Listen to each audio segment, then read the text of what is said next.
Bonjour à tous. Ce message s'adresse au président de la République, auquel j'avais déjà adressé plusieurs lettres, plusieurs mails aussi. Le dernier, c'était à Noël. Je n'ai toujours pas reçu la réponse. C'est impoli de sa part. J'avais demandé une audience à ce qu'on soit reçu à plusieurs associations pour qu'on puisse parler handicap, parce que avant d'être élu, il avait dit qu'il ferait de l'handicap une priorité, ce qui n'est pas le cas. Donc bientôt, ce sera les nouvelles élections. Donc on réfléchira aussi si ce sera notre priorité aussi de voter et pour qui on votera. Mais en attendant, c'est écœurant à ce qu'on s'adresse à vous, Monsieur le Président de la République, et qu'on nous envoie des lettres types et qu'on ne reçoit pas vraiment des réponses. On vous a adressé les premières lettres, c'était pour parler de Jade, donc Jade, petite fille, qui a été victime de négligence médicale au CHU. Donc vous connaissez bien son cas parce que je vous ai envoyé une clé USB sur laquelle vous aviez le dossier de Jade avec des vidéos d'avant, d'après et plusieurs preuves.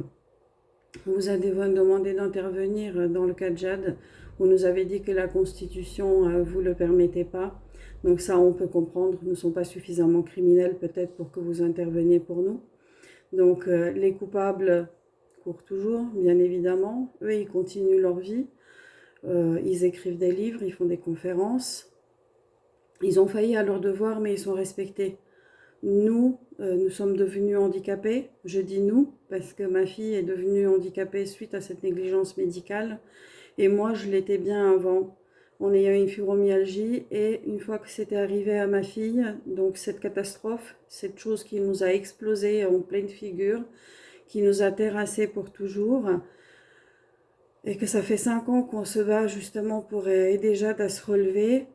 Évidemment que par la suite, ça fait 5 ans maintenant que j'essaie de la remettre debout, tant bien que je peux, autant que je peux et comme je peux, mais ça me coûte parce que j'ai développé de l'hypertension artérielle et maintenant un diabète.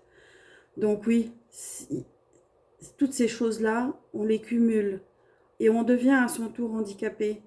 Donc voilà, et je suis maman, aidante, handicapée, aidante, soignante, d'un enfant handicapé dépendant à 80%.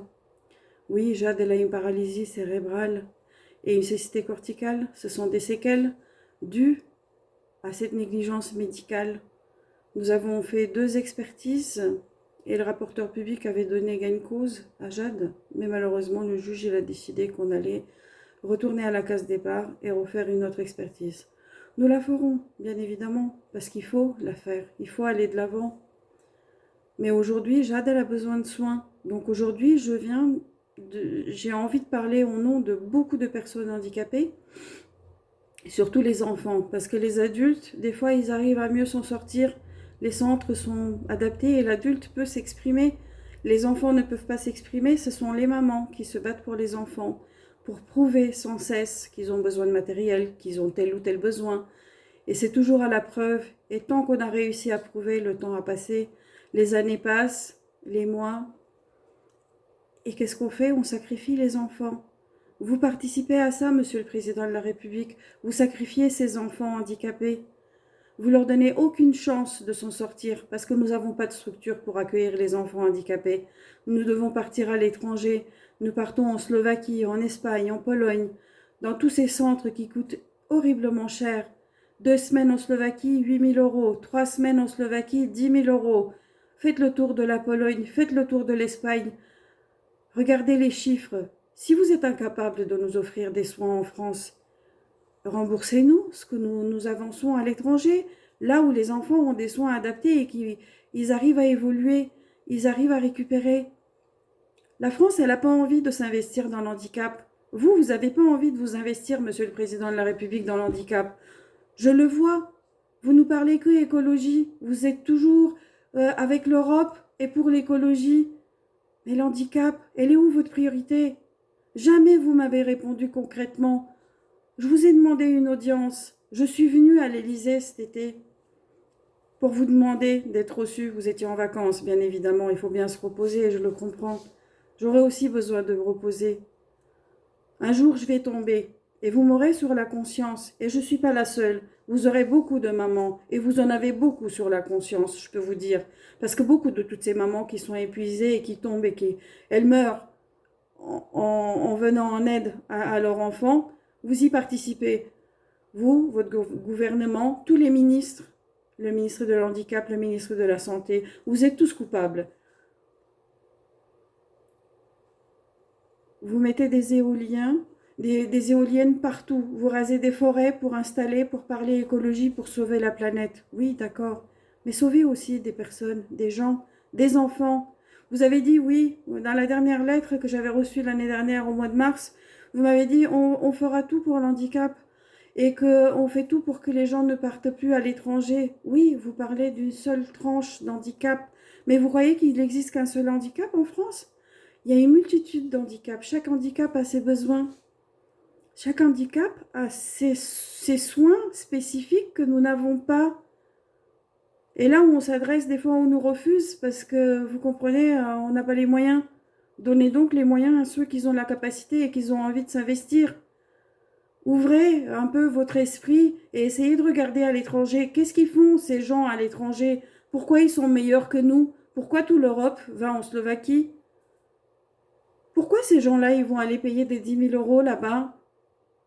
Non, c'est plus facile de ne pas s'interroger parce que de toute façon, en France, on a choisi la simplicité et le moins de travail possible, bien évidemment. Ici, la main-d'œuvre, elle coûte si cher et que les gens, ils ont si peu envie de travailler que, voilà. C'est ça aussi, hein. C'est ce qu'on pousse les gens. C'est rester dans ces étapes, dans ces choses où il faut sans cesse. On est retranché et recasé dans des trucs. Et quand on rentre pas dans les cases, on va vous mettre une étiquette sur le front en disant cette femme, elle est dépressive, elle a des soucis, elle a telle ou telle chose. Mais non, aujourd'hui, je ne suis pas dépressive, je suis en colère. Je suis à bout de souffle, parce que j'ai besoin d'aide, j'ai besoin de soins. Ma fille, aujourd'hui, elle a besoin d'une séance supplémentaire d'orthophonie. On ne l'a pas accordée. On ne sait pas pourquoi. Pourtant, la meilleure spécialiste des cécité corticale, Madame Chocon, a demandé qu'il faudrait qu'elle ait au minimum 3 séances par semaine pour que ma fille elle puisse évoluer, parce qu'elle en a encore besoin pour sa cécité corticale. Donc, elle n'a qu'une séance de 30 minutes par semaine. C'est pas suffisant.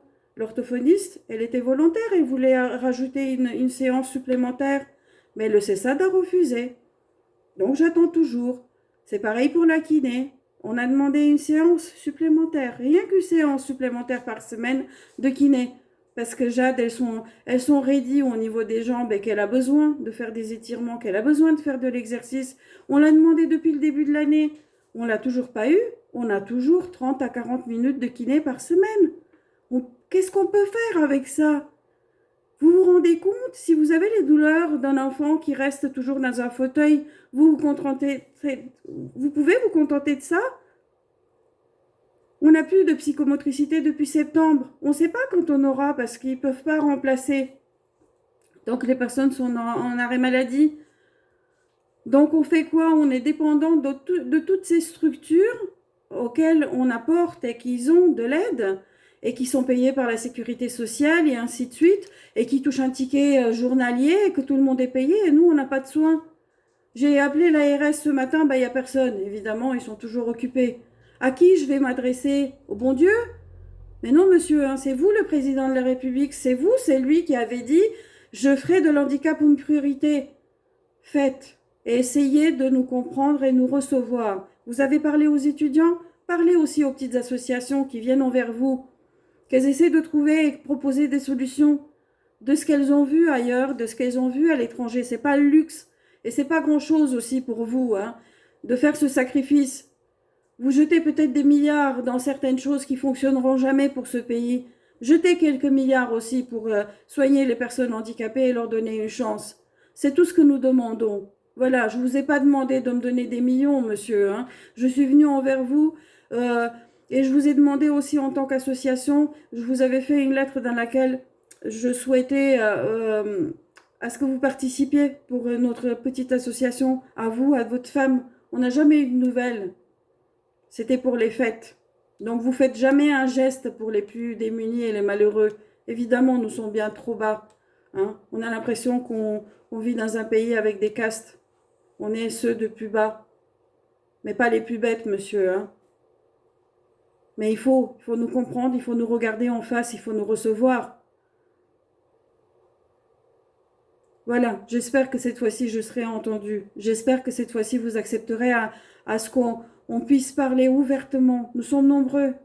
Nous sommes plusieurs associations à vouloir parler. Parce qu'en France, il n'y a pas qu'une seule maladie avec le handicap. Ce sont plusieurs pathologies, plusieurs maladies, plusieurs choses qui font que les enfants sont handicapés. Il n'y a pas que la trisomie 21 et qu'on montre la réussite parce que vous allez dans les restaurants qui sont tenus par des personnes. Oui, chapeau, c'est bien, bravo à leur réussite. Mais ils ont réussi pourquoi? Parce qu'ils ont été aidés. Nous allons réussir quand? On se saigne, on s'écorche vif. On donne tout aux enfants pour qu'ils puissent se remettre debout. Donc oui, nous avons besoin de soins. C'est tout ce qu'on vous demande, des structures et des soins. Et parlez ouvertement et laissez-nous parler avec vous, soumettre des propositions et entendre aussi la douleur de beaucoup de petites associations qu'elles font comme elles peuvent. Là, on survit depuis le Covid. On a vécu des choses cauchemardesques pendant la période du Covid, à être confiné et personne qui vient vous voir, qui vous demande si vous y arrivez, si vous tenez encore debout. Vous savez l'énergie que ça demande d'être à 100% avec une personne qui est dépendante et qui a besoin du moindre truc. Et rien que pour donner à boire, aller aux toilettes et faire tout le quotidien d'une personne. Vous êtes ses bras, ses jambes, ses yeux et sa voix. Vous portez tout. Donc aujourd'hui, il serait temps à ce que vous nous voyiez. Vous arrêtez de nous ignorer de la sorte. Nous ne sommes pas invisibles, monsieur, hein, et nous pouvons nous rendre encore plus visibles. Donc voilà, j'espère que je serai entendue et que vous réfléchissez à nous donner une chance à ce qu'on puisse s'exprimer ouvertement, comme vous l'avez fait avec les étudiants, comme vous l'avez fait avec beaucoup d'autres. Donc voilà, je vous remercie et je vous souhaite une bonne journée.